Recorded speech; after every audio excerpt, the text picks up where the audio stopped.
Hola, mi nombre es Roberto Ramírez Basterrechea, soy doctor en Economía Política y experto en gobiernos y ciudades digitales. Les doy la bienvenida a este canal Gobernanza Ciudadana y Digital, en un mundo donde la tecnología define nuestras interacciones, gobiernos y sistemas democráticos. Un saludo para todos, comentarles de que con este canal de Gobernanza Ciudadana Digital estamos iniciando una nueva forma de entender y expresar aquello que estamos viviendo del día a día. Tratar de entender la problemática desde un análisis y también, ¿por qué no?, plantear las soluciones posibles hacia esas problemáticas que estamos viviendo, sobre todo de manos de los expertos, de las personas que en sí viven y trabajan con esas soluciones. Hoy tenemos un invitado muy especial, es un profesional en el área del periodismo y de la comunicación. Miguel Enrique Otero es un destacado periodista y empresario venezolano, actual presidente y director del diario El Nacional. Bajo su liderazgo ha tenido en sí, dentro de ese mundo de medios, ha reflejado una libertad de expresión, sobre todo en Venezuela, y ha enfrentado censura, operando desde el exilio. Ha ocupado roles claves en el ámbito periodístico, siendo vicepresidente del Bloque de Prensa de Venezuela, presidente del grupo de diarios Diario La América y miembro de la Sociedad Interamericana de Prensa.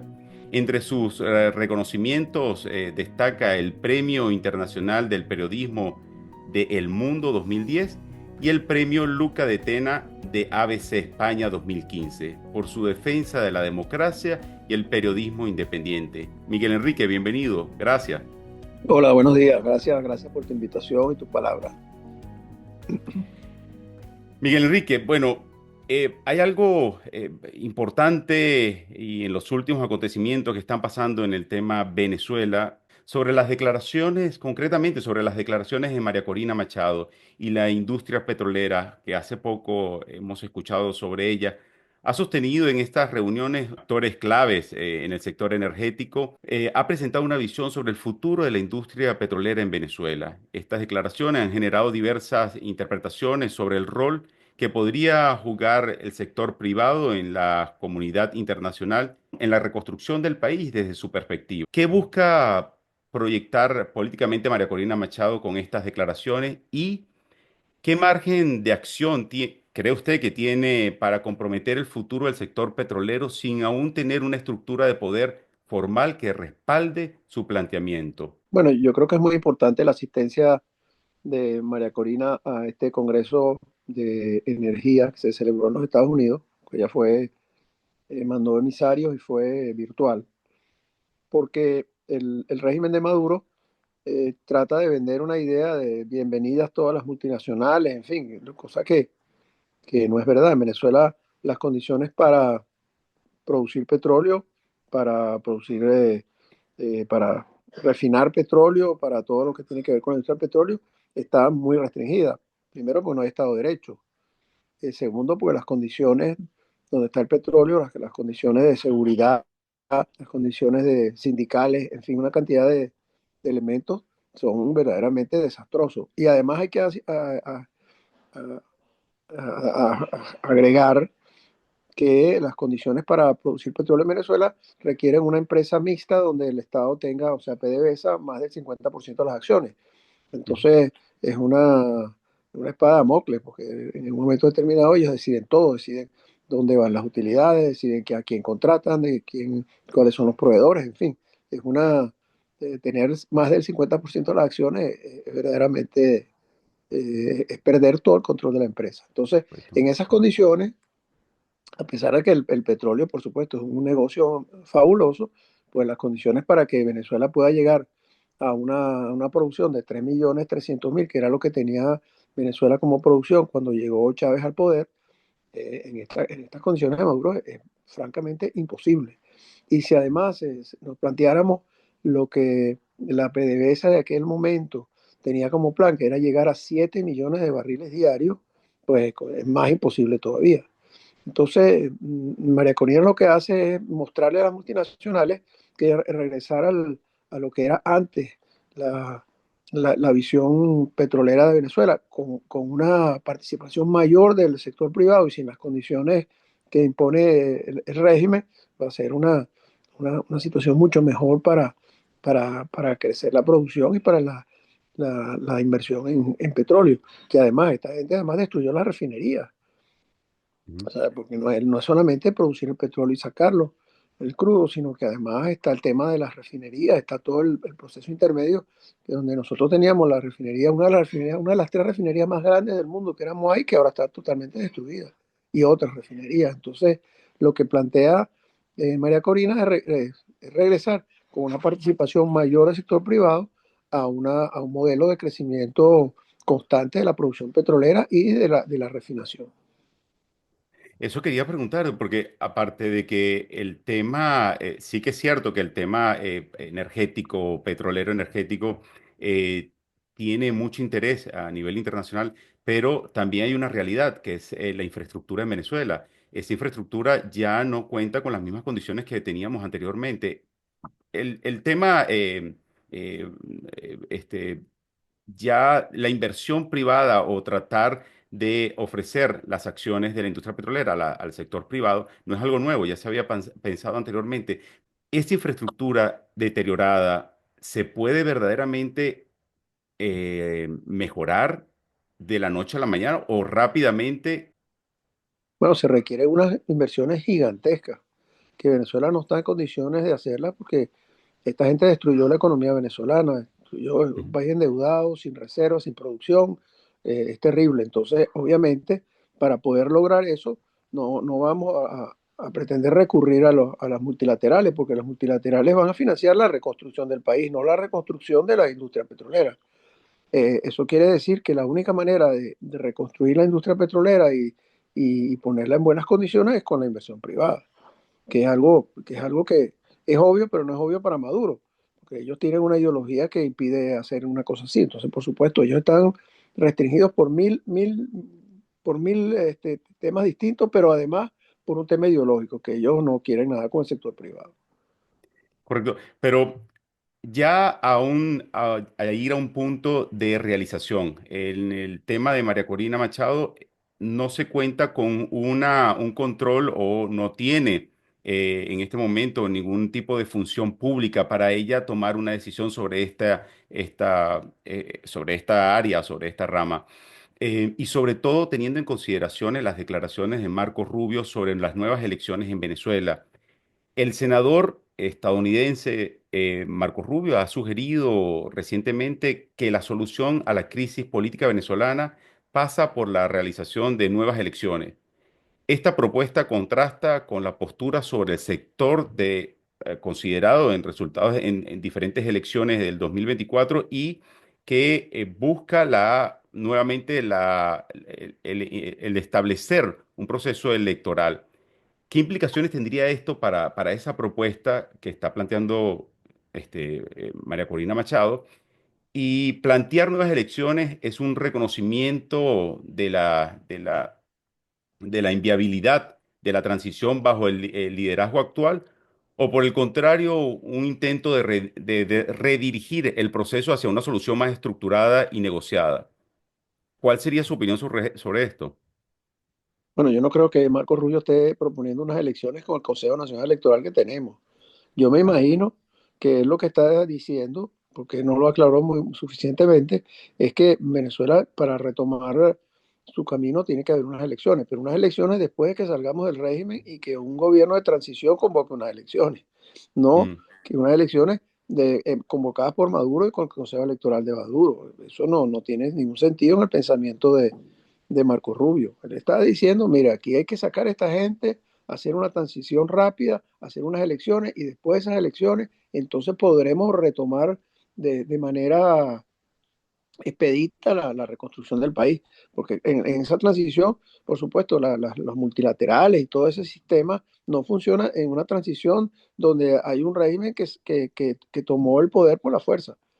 Eso claro. no existe. Entonces tiene que ese régimen, supuesto régimen que toma el poder por la fuerza o por una eh, explosión popular o lo que fuera, se tiene que convocar unas elecciones rápidamente para regularizar el Estado de Derecho y los distintos valores que permitan la reconstrucción del país.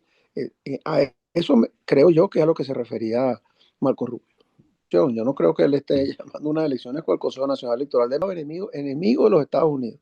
Entonces, no vamos a pretender que Marco Rubio esté planteando eso. A lo mejor hizo el planteamiento incompleto, pero el planteamiento completo es salir de Maduro, un régimen de transición, convocar unas elecciones y en esas elecciones se restablece el Estado de Derecho.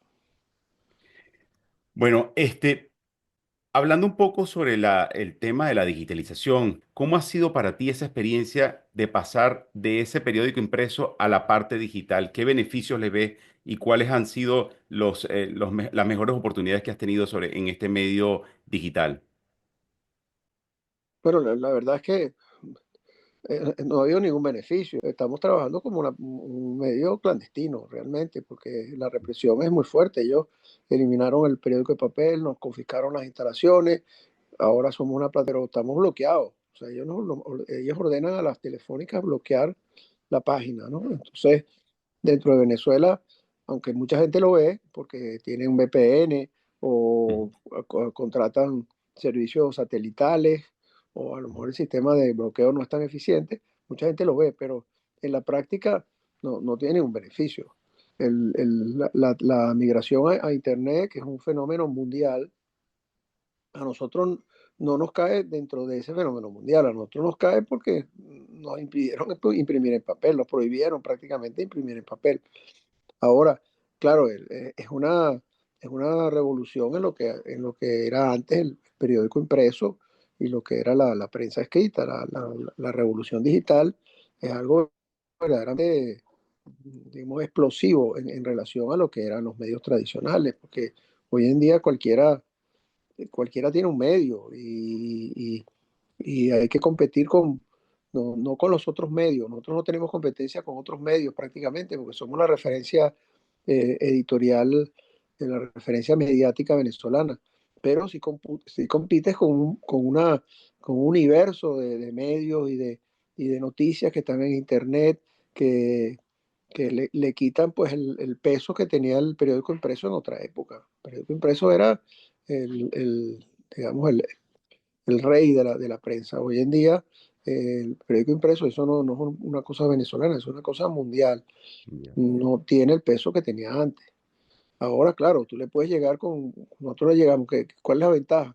Que nuestro tráfico en los demás continentes, en los demás países, es gigantesco. Entonces, eso no lo podíamos hacer con un periódico impreso. Tenía que imprimir en Argentina, imprimir en Madrid, eso era imposible.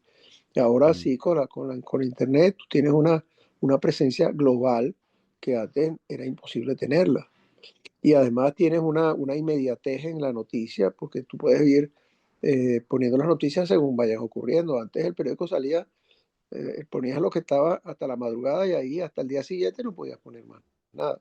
Entonces hay cambios importantes, pero en la práctica la digitalización nuestra es una lucha contra un régimen, definitivamente, porque nos bloquean, no lo llevamos como la digitalización, la migración a Internet no fue un paso dentro de lo que es una planificación de una empresa, nada, tuvimos que hacerlo porque nos obligaron a hacerlo.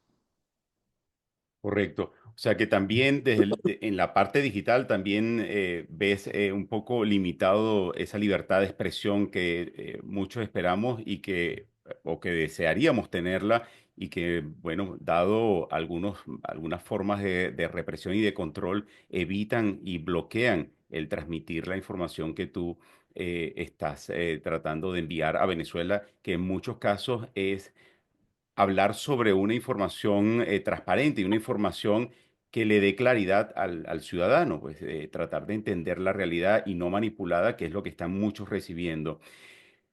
Miguel Enrique, el futuro en este medio digital, el futuro en el medio comunicacional, ¿cómo ves tú la digitalización en el sector mediático? ¿Cómo ves tú todo esto?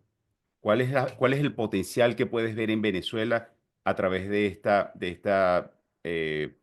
eh, sí, de esta innovación tecnológica que para muchos llegó de sopetón o muy rápidamente y que se metió en la vida de cada uno de nosotros? ¿Cómo ves tú el futuro de esto? Bueno, el futuro es impredecible porque, por ejemplo, ¿cómo veo el futuro con la inteligencia artificial de los medios? no sabemos, eso está empezando. Dentro de poco la inteligencia artificial será un elemento fundamental en todo lo que son los medios de comunicación, toda índole. Entonces, cómo va a afectar eso? Es impredecible, la verdad. Ahora, lo que sí es cierto es que en la medida en que la gente pueda, que la gente tenga acceso a dispositivos inteligentes, que en Venezuela era el país que tenía más acceso a dispositivos inteligentes, ahora en día es de los que tiene menos en relación al resto del continente. Bueno, en esa medida lo que se vaya transmitiendo a través de los dispositivos inteligentes de todos los venezolanos va a ser eh, algo fundamental para lo que vendrá. O sea, todo el mundo tendrá su medio de comunicación o sus medios de comunicación a la mano, que hoy en día es más o menos así, pero sigue siendo un poco engorroso y sigue siendo una cosa que también es elitesca.